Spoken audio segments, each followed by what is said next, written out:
quand est-ce que nous devons vendre et comment nous devons vendre.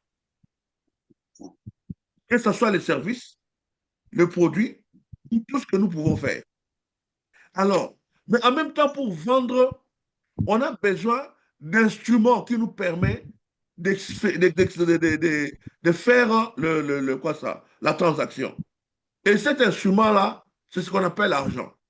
Pendant longtemps, on a été bloqué parce que nous n'avons pas de banque congolaise, parce que nous n'avons pas de banque qui nous facilite les opérations dans le cadre de commerce extérieur. Alors, mais ce que nous avons toujours fait aussi dans notre pays, nous ne faisons que constater. Le constat, c'est que nous n'avons pas de banque congolaise.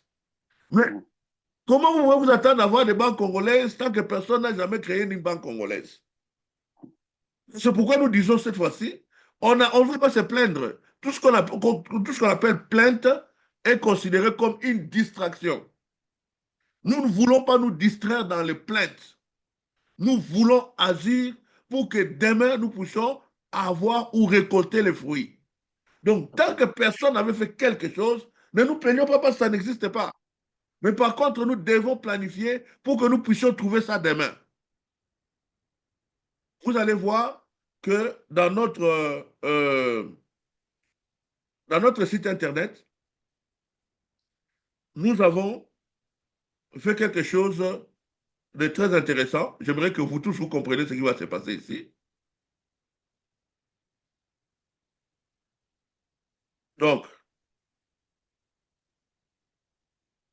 si nous venons ici visiter nos provinces, vous voyez, nous avons ici sur notre site Internet toutes les provinces.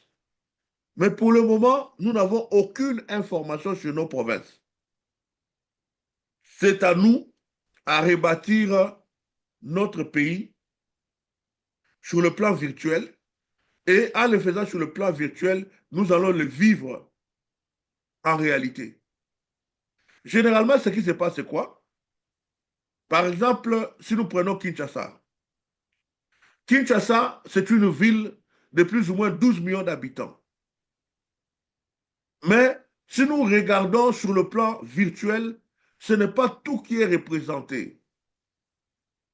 Nous, membres de la fondation, nous allons tout faire pour pouvoir prendre certains contrats à Kinshasa pour pouvoir faire représenter leur business sur le plan virtuel. Que nous puissions avoir ici des hôtels, la catégorie hôtel. Quelqu'un qui appuie sur catégorie hôtel, quelqu'un qui est en France, à Washington, peut faire déjà une réservation d'hôtel là-bas à partir en ligne. Quelqu'un qui aimerait savoir quand je vais arriver à Kinshasa, je peux aller manger dans quel restaurant. La personne peut appuyer sur restaurant et avoir des nouvelles sur tel ou tel autre restaurant avec précision, avec adresse. Et on doit le faire pour la province de Kwilu, le Lualaba, le Haut-Katanga, partout dont nous devons. C'est-à-dire que ne disons pas simplement qu'il n'y en a pas. Non, non. Il doit y avoir. Parce qu'aujourd'hui, le monde est devenu virtuel. Le monde est numérique. Non. Ne nous attendons pas à ce que les gens fassent quelque chose pour nous et ces gens-là ne le feront jamais et après on constatera que ça n'a jamais été fait. Donc, nous devons faire quelque chose. Et là-bas, comme on parle aussi d'hôtel, vous devez comprendre que dans une ville, il doit y avoir des milliers et des milliers d'hôtels. Dans une ville, il doit y avoir des restaurants. Dans une ville, il doit y avoir des compagnies, des véhicules de luxe. Il doit y avoir les transports, tout ça.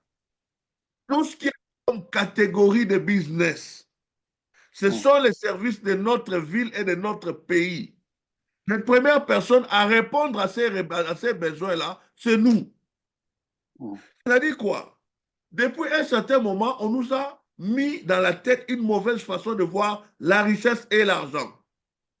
On considère toujours la richesse comme si c'est pour les enfants du diable et puis les enfants de Dieu, ce n'est pas leur problème. Non, c'est faux. C'est leur problème. Parce que devenir riche, c'est quoi? Devenir riche, c'est répondre aux besoins de sa propre population. Parfaitement. Les gens doivent manger à Kinshasa. Nous avons 12 millions de bouches. Si nous nous décidons à nourrir simplement même la moitié par jour, nous nourrissons 6 millions de personnes, ou bien 6 millions de personnes. Et si nous vendons notre nourriture à 1 dollar chaque jour à 6 millions de personnes, nous sommes millionnaires. Et nous sommes devenus millionnaires, non pas en allant volant l'argent, mais nous sommes devenus millionnaires parce que nous avons répondu aux besoins des enfants de Dieu. Mm. C'est ce qui nous a créé cette richesse.